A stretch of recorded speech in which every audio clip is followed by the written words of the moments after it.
मनुष्य सदैव जीवन में सुख चाहता है, पर ये सुख ये है क्या? क्या रूप है इस सुख का? मैं बताता हूं, इस सुख के दो रूप होते हैं, बाहरी सुख, आंतरिक सुख। और ये ठीक वैसे होते हैं जैसे हमारे शरीर से जुड़ी ये परछाई और हमारे शरीर के भीतर रह रही ये आत्मा। यदि बात की जाए परछाई की, तो कभी आप देखिए सायंकाल में, प्रातः काल में ये परछाई लंबी होती जाती है। जैसे ही सूर्य सर के ऊपर आ जाता है, ताप बढ़ जाता है, ये छोटी हो जाती है। और जैसे ही अंधकार आ जाता है, ये परछाई आपका साथ ही छोड़ देती है। ऐसा ही होता है बाहरी सुख। यदि बात की जाए हमारे शरीर के भीतर रह रही इस आत्मा की, तो ये कभी हमारा साथ नहीं छोड़ती, सदैव हमारे साथ जुड़ी होती है। ऐसा ही होता है आंतरिक सुख, ये सदैव हमारे साथ रहता है। आंतरिक सुख किसी की सेवा का, आंतरिक सुख किसी की सहायता का, आंतरिक सुख प्रेम का, ये कभी साथ नहीं छोड़ता।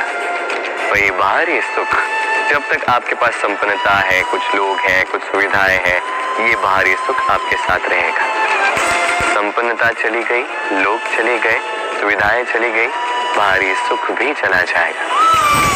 मनुष्य कई प्रकार के मनोरथ करता है, इच्छाएं करता है, अभिलाषाएं करता है, कामनाएं करता है, स्वप्न देखता है, चाहता है वो सफल हो, उसे संपन्नता मिले, और अंततः निराश हो जाता है क्योंकि ये सब नहीं होता। अब एक छोटा सा उदाहरण देता हूं। वन का राजा किसे कहा जाता है? सिंह। अब सिंह वन का राजा, इसलिए मृग उसके पास आकर ये तो नहीं कहता कि आप तो वन के राजा हैं, आप मुझे मार दीजिए, आप मुझे खा जाइए और अपनी भूख को मिटा दीजिए। ऐसा तो नहीं होता। भले ही सिंह वन का राजा हो, उसे भी परिश्रम करना पड़ता है, तब जाके उसकी भूख मिटती। ऐसे ही आपके सारे स्वप्न, आपकी सारी इच्छाएं, आपकी सारी अभिलाषाएं, सारी आकांक्षाएं पूर्ण होंगी, अवश्य होंगी, परिश्रम से, केवल सोचने से नहीं। तो आप भी जीवन में परिश्रम कीजिए, अपने सारे स्वप्न पूर्ण कीजिए। क्या आप कभी किसी ऊंचे पर्वत के शिखर तक पहुंचे? यदि आप पहुंचे हैं या यदि आप किसी ऊंचे पर्वत पर जाएंगे, तो ध्यान से देखिए, जैसे जैसे आप ऊपर जाते हैं, वैसे वैसे सर्वप्रथम सारी वनस्पतियां लुप्त होने लगती हैं। तत्पश्चात सारे पेड़ पौधे, पशु पक्षी सभी लुप्त होने लगते हैं। अंततः शिखर पर रह जाती है केवल शांति, एकांत। अब मनुष्य के साथ भी यही होता है। मनुष्य जब आत्मविकास की ओर बढ़ने लगता है, अपने जीवन के शिखर पर पहुंचना चाहता है, तब उसे एकांत की आवश्यकता होती है और उसे साथ छोड़ना ही होता है अपनी सुख सुविधाओं का, अपनी संपत्ति का, अपनी समृद्धि का, अपनी सुंदरता का।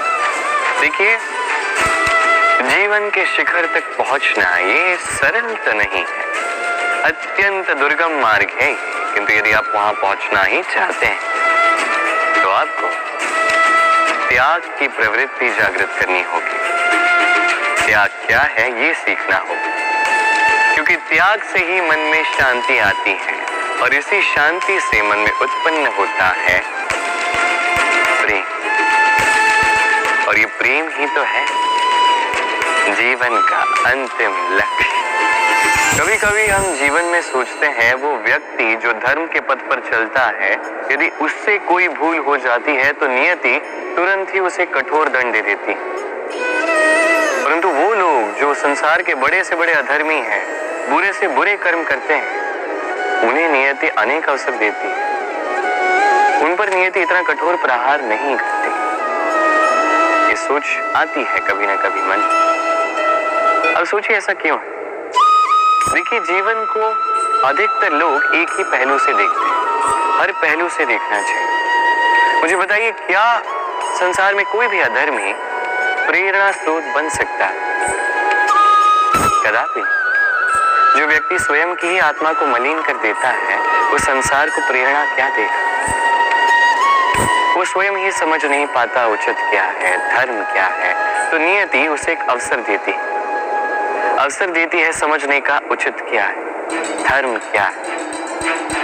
अवसर देती है विवेक जगाने का, अवसर देती है अपनी अंतरात्मा की पुकार सुनने का। जब ये भी नहीं होता तो नियति के पास एक अंतिम विकल्प शेष रह जाता है, और वो है महाविनाश। महाविनाश जो भले ही देरी से आए किंतु आता अवश्य है, और जब महाविनाश आता है तब महाविनाश की पीड़ा समस्त मनुष्य जीवन की पीड़ा से कहीं अधिक होती है। ये बात सदैव स्मरण रखिए। और दूसरा व्यक्ति जो धर्म के पथ पर चल रहा होता है, उससे यदि कोई भूल हो जाती है तो नियति उसकी परीक्षा लेती है। उस समय मनुष्य को लगता है कि नियति ने उसे कठोर दंड दिया, पर समय के साथ हम सभी देखते हैं जब वो व्यक्ति उस परीक्षा में उत्तीर्ण हो जाता है, वो समस्त संसार के लिए प्रेरणा स्रोत बन जाता है।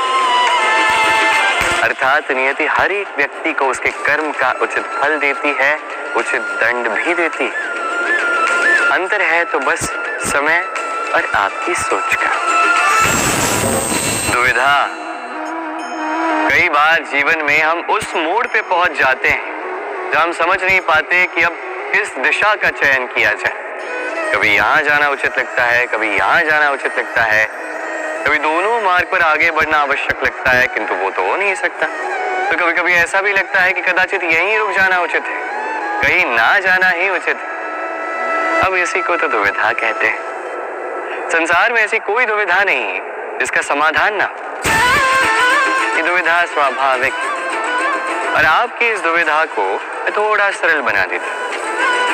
दुविधा में जब भी चयन करें तो ये सोचकर करें कि आपके इस चयन का इस संसार पर, इस समाज पर क्या प्रभाव पड़ेगा। अपनी लाभ और हानि के विषय में सोचना छोड़ दीजिए और कर्म कीजिए संसार के हित के लिए, आने वाली पीढ़ी के हित के लिए।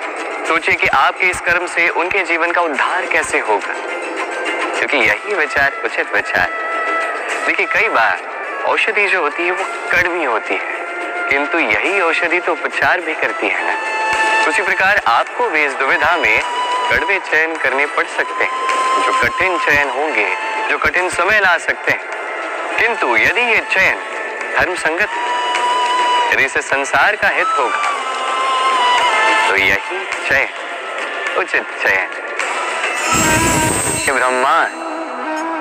ये ब्रह्मांड कितना बड़ा है ना, इसके समक्ष ये पृथ्वी भी मात्र एक बिंदु लगती है। अब इसी पृथ्वी पर हम कौन है, हमारा आकार क्या है, हमारा अस्तित्व ही क्या है। जब हम ऐसे सोचते हैं तो लगता है कि हम कुछ है ही नहीं। अब जब हम कुछ है ही नहीं तो हमें चिंता किस बात की है, भय किस बात का है, किससे भयभीत होते हैं। कौन है जो हमें मार सकता है, कौन है जो जन्म दे सकता है, जबकि आत्मा ना कभी जन्म लेती है ना ही कभी मरती।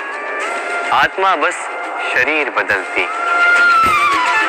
आप, मैं, हम सभी ये शरीर नहीं, हम आत्मा है जो परमात्मा का परम अंग है। इसलिए स्मरण रखिए, आपको बाहर नहीं देखना, स्वयं में देखना है, यहाँ झांकना है, आत्मा को पहचानना है। क्लेश, भय, चिंता, इससे स्वयं को दूर कीजिए, आप पहचान जाएंगे परमात्मा कौन। तो आइए और मेरे साथ प्रेम से कहिए, राधे राधे।